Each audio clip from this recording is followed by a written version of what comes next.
Hi, and welcome to In Search of Truth, where we explore the fascinating stories of history's most transformative events. And I'm your host. Today, we're going to dive into one of the most pivotal moments in human history, the Industrial Revolution.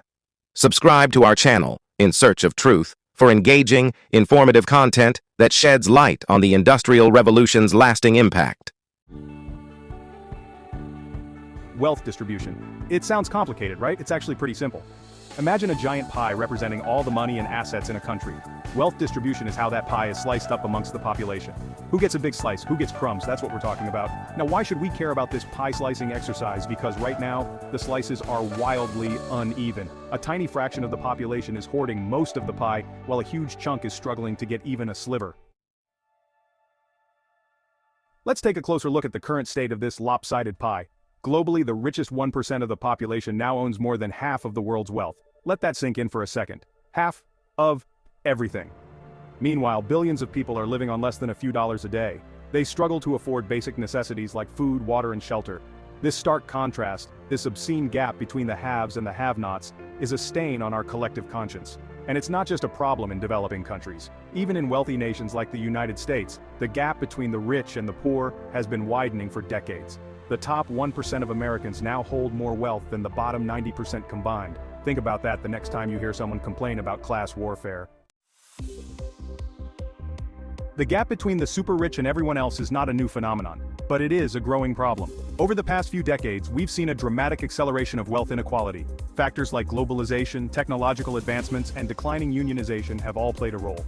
Globalization has led to a race to the bottom, with corporations seeking out the cheapest labor and laxest regulations. This has put downward pressure on wages, particularly for low-skilled workers. Technological advancements have automated many jobs, leaving many workers behind. And declining union membership has weakened the bargaining power of workers, making it harder for them to negotiate for better pay and benefits. The result? A smaller and smaller slice of the pie for the majority, while the already wealthy elite gobble up more and more. Okay, so we've established that the wealth gap is real, it's growing, and it's kind of depressing, but why should we care? Why does it matter if a few people have more money than they could ever possibly spend while others struggle to make ends meet? Well, for starters, it's just plain unfair. We live in a world where a child's life expectancy, access to education, and even their chances of going to prison are largely determined by the circumstances of their birth. That's not a meritocracy, folks, that's a rigged game. But beyond the moral imperative, extreme wealth inequality also has serious economic and social consequences. It undermines economic growth, fuels political instability, and erodes social trust. In short, it's bad for everyone, even the super rich. So what can we do about it? Section 5, Progressive Taxation, leveling the playing field. One way to address wealth inequality is through progressive taxation. This means that the more money you make, the higher your tax rate. Sounds pretty straightforward, right? The idea is that those who benefit most from society should contribute more to its upkeep. Progressive taxation isn't about punishing success, as some critics might argue. It's about ensuring that everyone pays their fair share. The money raised through progressive taxes can then be used to fund public services that benefit everyone, such as education, healthcare, and infrastructure. This helps to level the playing field, providing opportunities for those who might not otherwise have them. It's a way to create a more just and equitable society where everyone has a chance to succeed, regardless of their background or circumstances. Section 6, Universal Basic Income, a safety net for all. Another idea that's gaining traction is Universal Basic Income, or UBI. This is a system where everyone, regardless of income or employment status, receives a regular payment from the government. Think of it as a safety net, ensuring that everyone has enough to cover their basic needs. UBI is a radical idea, no doubt about it. But proponents argue that it's necessary to address the challenges of the 21st century, such as automation and the gig economy. They argue that UBI would provide economic security, reduce poverty and inequality, and stimulate the economy. Critics, on the other hand, worry about the cost of such a program and its potential impact on work incentives. They argue that it could discourage people from seeking employment and lead to higher taxes. The debate over UBI is complex, and there's no easy answer. Section 7, Wealth Taxes, Redistributing Extreme Fortunes. For those who believe that progressive taxation and UBI don't go far enough, there's the option of wealth taxes. As the name suggests, wealth taxes are levied on an individual's net worth, rather than their income. This means taxing assets like real estate, stocks, and bonds. The idea behind wealth taxes is to redistribute some of the extreme wealth held by the very richest individuals and families.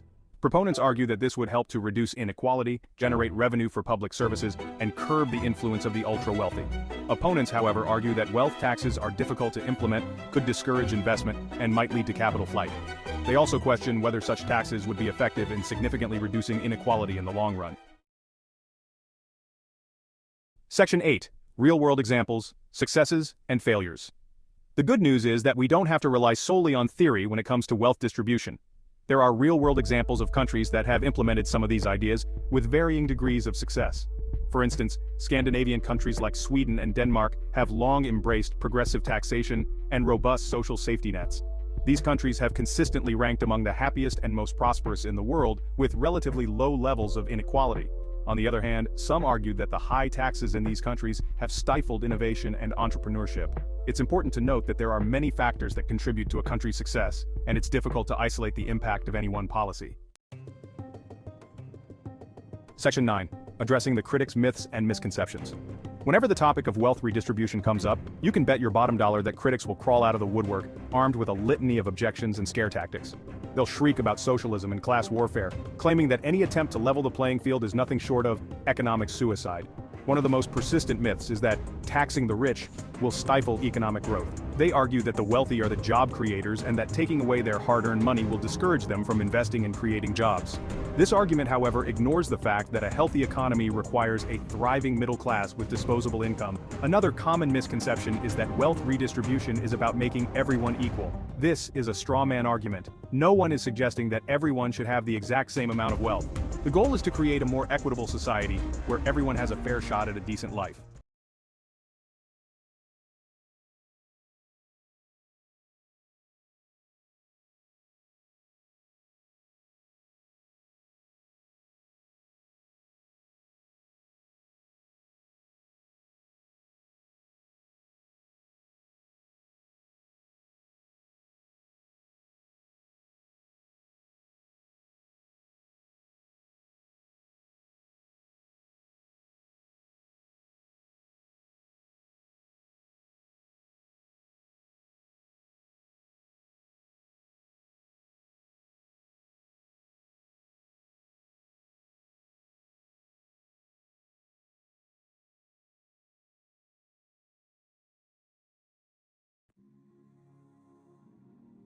Section 11. Conclusion: a more equitable future. The way we distribute wealth is a reflection of our values. Do we value fairness, opportunity, and social justice? Or are we content to live in a world where a tiny elite hoards the vast majority of the wealth while millions struggle to survive?